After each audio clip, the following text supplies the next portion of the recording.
সুপ্রভাত বন্ধুরা, কেমন আছেন আপনারা? নিশ্চয়ই খুব ভালো আছেন। আমিও বেশ ভালো আছি। ভাবছেন তো 2 দিন কোথাও উধাও হয়ে গিয়েছিলাম। কোথাও যাইনি, বাড়িতেই ছিলাম। কি কারণে ভিডিও দিতে পারলাম না সে তো অবশ্যই আপনাদেরকে জানাবো। তার আগে এই যে সংসারে সারাদিন কি কি কাজকর্ম করলাম সেই নিয়েই চলুন আজকের ভিডিওটা শুরু করি। প্রত্যেকটা দিনের মতো বাসি কাজকর্ম নিয়ে আজকেও শুরু করে দিয়েছি। তবে হ্যাঁ, বাসি কাজকর্মগুলো হয়ে গেছে, নিজে ফ্রেশ হয়ে নিয়েছি। তারপরে চা খেয়ে ওপর ঘরে চলে এসেছি বিছানাপত্রগুলো গুছিয়ে নেব বলে।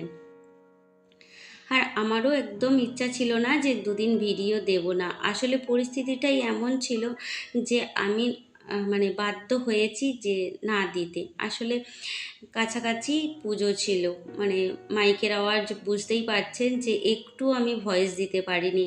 আর আপনাদের সঙ্গে যদি না কথোপকথন করতে পারি তাহলে সেই ভিডিওটা দিয়ে কি লাভ বলুন তো। আর তাছাড়া যদি মানে না যদি কথা বোঝাতে পারি আপনাদেরকে আমার মনের কথা, তাহলেই বা আপনাদের কেমন ভালো লাগবে। তো এই ছিল আমার কারণ যে আমি 2 দিন কেন ভিডিও দিতে পারিনি। তবে হ্যাঁ, 2 দিন যে সংসার আমার থেমেছিল তা নয়। এই যে দেখছেন সমস্ত কাজকর্ম গুছিয়ে নিয়েছিলাম আর একটু একটু করে ভিডিও তুলে রেখেছিলাম আপনাদের সাথে শেয়ার করব বলে। আসলে জীবনের কিছু কিছু সময়ে না চাইলেও কিছু কিছু কাজ আমাদেরকে করতে হয়।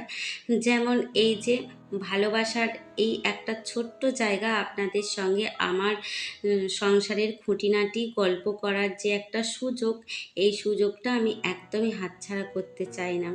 তাই একদিন লেট হোক, কিন্তু ওই যে মনের কথাটা বলবো সেটাই ভেবে রেখেছিলাম। তো এই যে ঘরের কাজকর্ম মোটামুটি আমার হয়েই এসেছে। আর তারপরে রান্নাবান্না আছে। তার উপরন্তু জানেন তো যে গ্যাস শেষ হয়ে গিয়েছে, এখনো পর্যন্ত গ্যাস আসেনি। তো কাঠের উনানে রান্না মানে সে তো অনেক ঝামেলা, সমস্ত কিছু গুছিয়ে বাছিয়ে নিয়ে বসতে হয়। হ্যাঁ, রান্নাটা অবশ্যই তাড়াতাড়ি হয়ে যায়, গ্যাসে যেমন ধিমে আছে সবসময় হয়। আর কাঠের উনানে কি বলুন তো, তারা জ্বালাতেও আপনি করে নিতে পারবেন, অসুবিধা হবে না, অনেক সময় কম লাগে। কিন্তু ওই যে একটু ঝুল হবে বা একার হাতে সমস্তটা করা যায় না, আগে থাকতে একটু গুছিয়ে নিতে হয়, এইসবের ঝামেলাটা থাকে। তবে আজকাল কাঠও পাওয়া যাচ্ছে না, কাঠের দামও খুব বেড়ে গিয়েছে জানেন, গ্যাসের সাথে সাথে যেহেতু সব জিনিসের দাম বেড়ে যাচ্ছে। আর যারা কাঠ বিক্রি করে তারাও কিন্তু তাদের জিনিসপত্র বাড়িয়ে দিয়েছে। অনেক দিন আগে আঁচে রান্না করেছিলাম, যখন আগের বছর বর্ষার সময়টা কাঠ সেরকম কিছু ছিল না, তখন আঁচের উনান করেছিলাম। কিন্তু অনেক টাইম লাগে, এত ধীর গতিতে রান্না হয় যে এই গরমের সময় ওই আঁচের কাছে রান্না করতে বিরক্তই লেগে যাবে। যতটা তাড়াহুড়ো করা যায় ততটাই ভালো হয়। ঘরটায় সমস্ত কাজ হয়ে গিয়েছে। আর এই যে ছোট ছোট টাইম ফ্লাওয়ারগুলো ফুটেছে সেগুলোও দেখালাম। আর তার সাথে আমার এই ছোট্ট অ্যাডেনিয়ামের গাছটাও দেখালাম, লাল ফুলে পুরো ভরপুর। যেমন আমার সংসারের রান্না বান্না আমার জীবনের সমস্তটাই আপনাদের সঙ্গে শেয়ার করি, তাই প্রতিদিন এটাও কেমন আছে সেটাও আপনাদের সঙ্গে শেয়ার করি। তারপরে এই যে আমি ভিডিও করছিলাম আর আপনাদেরকেও কাঁচের মধ্যে একটুখানি হাত নাড়া দিয়ে দিলাম।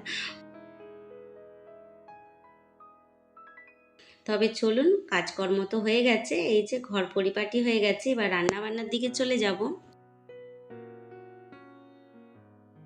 সময়টাও অনেকক্ষণ পেরিয়েছে। আর এর মধ্যে আমি আমার জলখাবারটাও খেয়েছিলাম।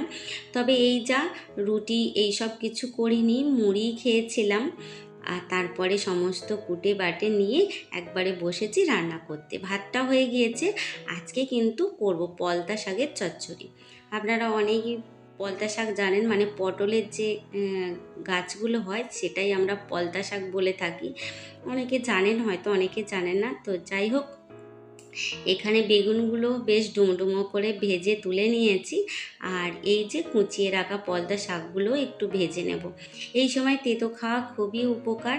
আর এই পলতা শাকগুলো খেতে কিন্তু ভীষণ ভালো টেস্ট লাগে। অনেক সময় আমরা কিন্তু এগুলো বেসন দিয়ে বড়াও করে থাকি বা ডাল দিয়ে।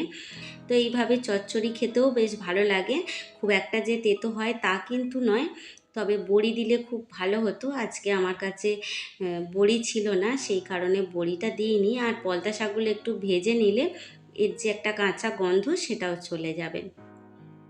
আর আমি জানি এই রান্না অনেকেই হয়তো খুব ভালো করে জানেন, তবুও আমি গ্রামের মানুষ, সাদামাটা জিনিস আমার রান্নাঘরে প্রতিদিন রান্না হয়, তো সেইটুখানি আপনাদের সঙ্গে একটুখানি শেয়ার করার চেষ্টা করি। এই যা, আর সামান্য একটুখানি তেল দিয়ে আলুগুলোও ছকে নিচ্ছি। আর আলুগুলো দেখেছেন একটু ডুমো ডুমো করে কেটেছি, যাতে ওই আলুরটা ক্ষয়ে গিয়ে তরকারিটা একটুখানি বেশ মাখো মাখো টাইপের হয়। তো এখানে পলতা বেগুন এগুলো সব ভেজে রেখে দিয়েছি। আর এই আলুটার ছোকে জল ঢেলে দেব, সিদ্ধ হতে থাকবে, তারপরে বাকি রান্নাটা করে নেব।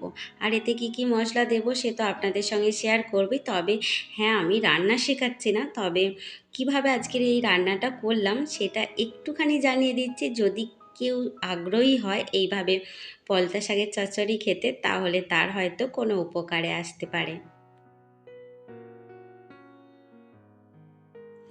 আর এই যে শিলবাটার মধ্যে নিয়েছি অল্প জিরে, মৌরি আর তার সাথে সর্ষে, এই হলো কিন্তু মশলা। আর এখানে দেখুন আমার আলু বেগুনটা সিদ্ধ হয়ে গেছে। পলতাটা যদিও দিইনি, পলতাটা একদম লাস্টে দেব, মানে বেশিক্ষণ ফোটাবো না, তার ফলে তরকারিটাও অতটা তেতো হবে না। আপনাদের মন থেকে অনেক অনেক ধন্যবাদ আমাকে ভালোবাসার জন্য, আমাকে সাপোর্ট করে পাশে থাকার জন্য। তবে যেসব বন্ধুরা আসছেন তারা যদি চান তাহলে চ্যানেলটা সাবস্ক্রাইব করে রাখতে পারেন, যদি অবশ্যই ভিডিওগুলো ভালো লেগে থাকে আর আমার বক বক তার সাথে। তো এখানে মশলাটা কষানো হয়ে গেছে, তেলের ওপরে দিয়েছিলাম 5 ফোড়ন, তারপরে ওই বাটা মশলাটা দিয়ে ভালো করে কষিয়ে নিয়েছি, মানে একটা সুন্দর সুগন্ধ আসবে যে মশলাটা ভাজা হয়ে গেছে। তারপরে এই যে তুলে দিলাম সমস্ত আনাজটা, তার সাথে পলতা শাকটাও। এবার নাড়াচাড়া করে একটুখানি ঘেঁটে নাবিয়ে নেব, ব্যাস রান্নাটা আজকে কমপ্লিট হয়ে যাবে। আর তার সাথে করেছিলাম আমের চাটনি, সেটা আর কি দেখাবো বলুন, আমের চাটনিটা করেই ফেলেছি। তো যাই হোক, এই ছিল মধ্যবিত্তের লাঞ্চ মেনু। হ্যাঁ, তবে অবশ্য ডিম ভেজেছিলাম, সেটা আর দেখানো হয়নি আপনাদের সাথে। এইভাবেই সকাল থেকে একের পর এক সমস্ত কাজগুলো গুছিয়ে নিলাম। আর এটা হলো বিকেলবেলা, বাইরেটা বেরিয়েছিলাম, ভাবলাম আপনাদের সঙ্গে একটুখানি শেয়ার করি। তাহলে চলুন আজকের মতো আসি, দেখা হবে আবার। ততক্ষণ খুব ভালো থাকবেন, নিজেদের খেয়াল রাখবেন।